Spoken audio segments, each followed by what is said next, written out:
The Jim and Terry Show, looking back, our 500 podcast series, coming to you from the Hobbit Hole Studio in downtown Bobcaygeon. I'm Terry. I'm Jim. And I'm not from Bobcaygeon. I traveled here from Peffalaw. And regardless of what you came thinking you were going to talk about, we're going to talk about FIFA. FIFA, I like that. The most corrupt organization in the world, apparently. Oh, did you want to start there, or do you want to start with I don't know that much about it. Human rights abuses and Qatar, whatever you want to pronounce it. I'm not sure what the real pronunciation is. I think any beef you got against Qatar has to be taken up with FIFA. They're the ones who granted them to host it.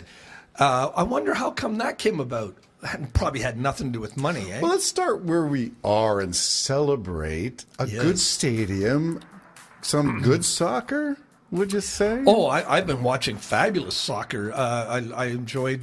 the only one I didn't like was Spain annihilating whoever it was, Costa Rica or whatever. Yeah, 7-0 or something. 7-0. I can't stand those kind of games. Lopsided ones, yeah. The Canadian game, the Canadians outplayed them in my opinion. But for some strange reason, they failed to learn one simple thing is... You need to get the ball in that net. Like, you have to hit the net area, at least in that area. They outshot them, seriously, 3-1. Yeah, it was like 20 to 24 to 9 or something like that. Yeah, final. But they couldn't hit the net more than 4 times. Yeah. I mean, I've never been so mad at the same time saying, wow, what a good team.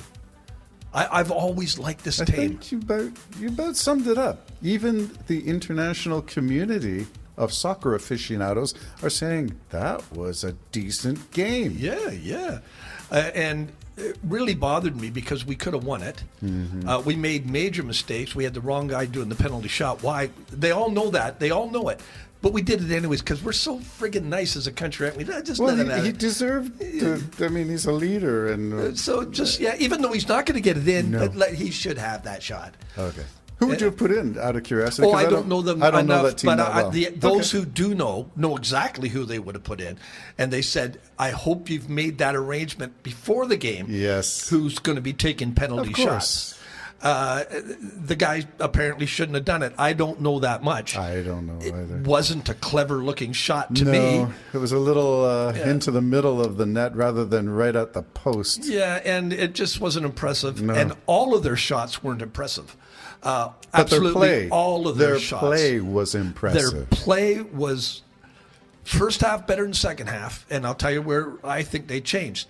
In the first half, and those who love soccer are going to be probably mad at me, they played Canadian. I told you I thought they were playing different as Canadians. They play a little bit more like hockey. They don't give you a lot of time to make a decision on what you're going to do with the ball. That changed in the second half. I noticed it right away, so you give them too much space. You got to get right on top of them like you did in the first half. Now, maybe they were tired. Maybe they just ran out. Second half, yeah. Yeah, I don't know, but they changed. Not a whole lot, but they changed. Why do I feel like that doctor you and me like, who talk with her hands? Yeah, By the way, she follows me on Twitter now. Oh, does she? She's a cutie. I like her. I like her way of parsing fake stuff. People who believe that documents and reports are saying one thing when they're not. That's what I like. Yeah. Okay, so get back. Get back to FIFA. Let's celebrate a great stadium. It looks good. Yeah. People are happy. The stands are filled. Yeah. Everybody's cheering for their country, and there's a lot of flags, costumes, face paint. And yet there's some undercurrent of, what are we really doing here? Well, part of it is number one, you don't have the beer to drown everything. Now, that's because it's a Muslim country.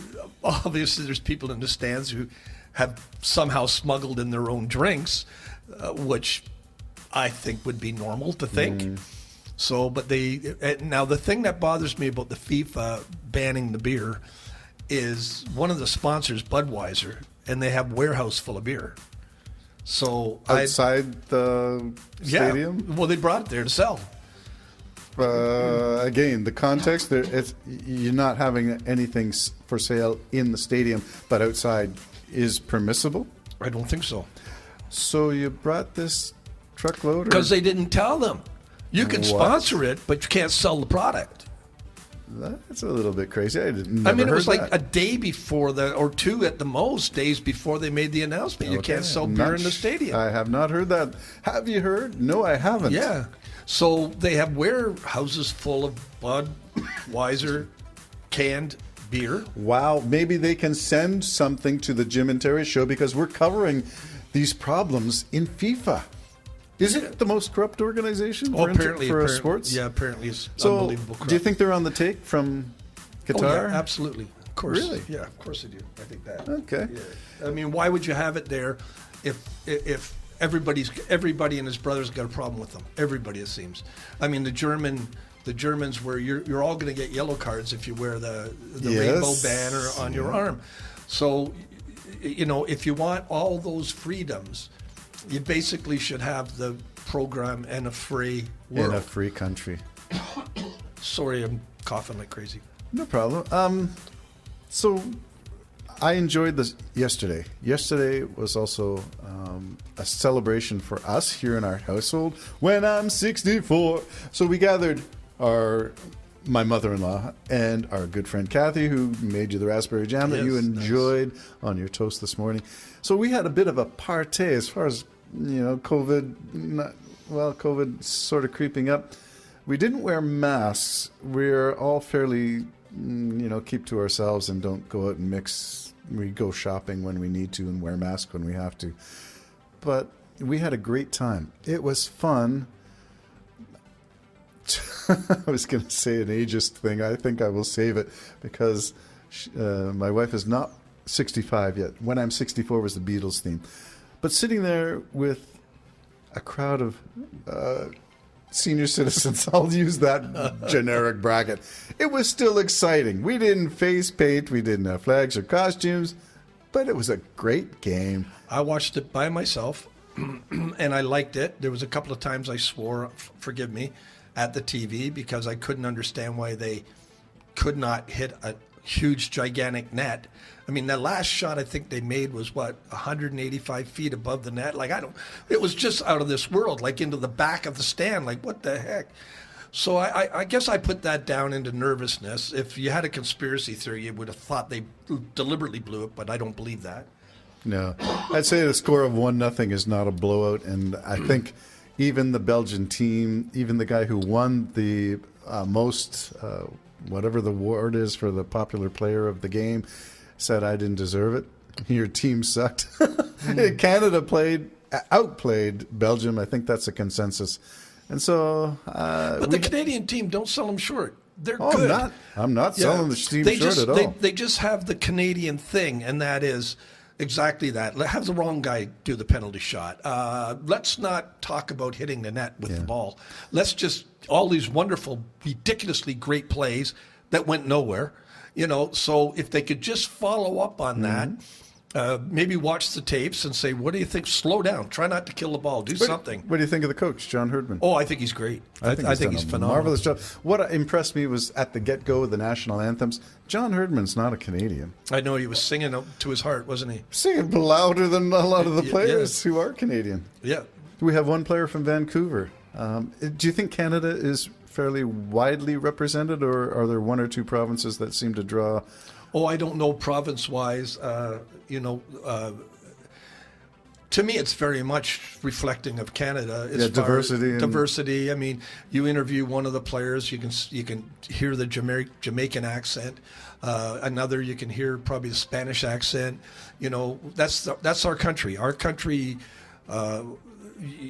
English and French are the official languages, but in their homes, the Italians speak Italian, the Jamaicans speak in their slang, and on and on and on it goes. That's just the way Canada is. So I think it's reflective of our. They made me feel proud and with hope on the next game, which I'll probably miss because it's like Sunday morning at 3 o'clock.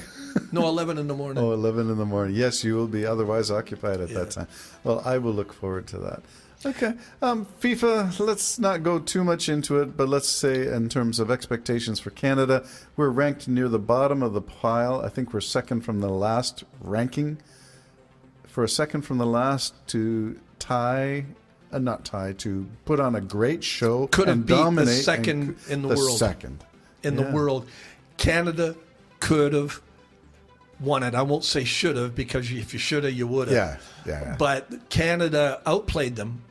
They had them on their heels. Yes. Canada is a very exciting team. I Yes. like them. They're exciting. Yes. And they're very fast. I just like them. Hopefully they keep it up. Only now learn, please. The only way to get a goal is to Score. aim at least to the goalie. To score. Something, yeah. The only way to win is to score. You can't gotta win if you don't score.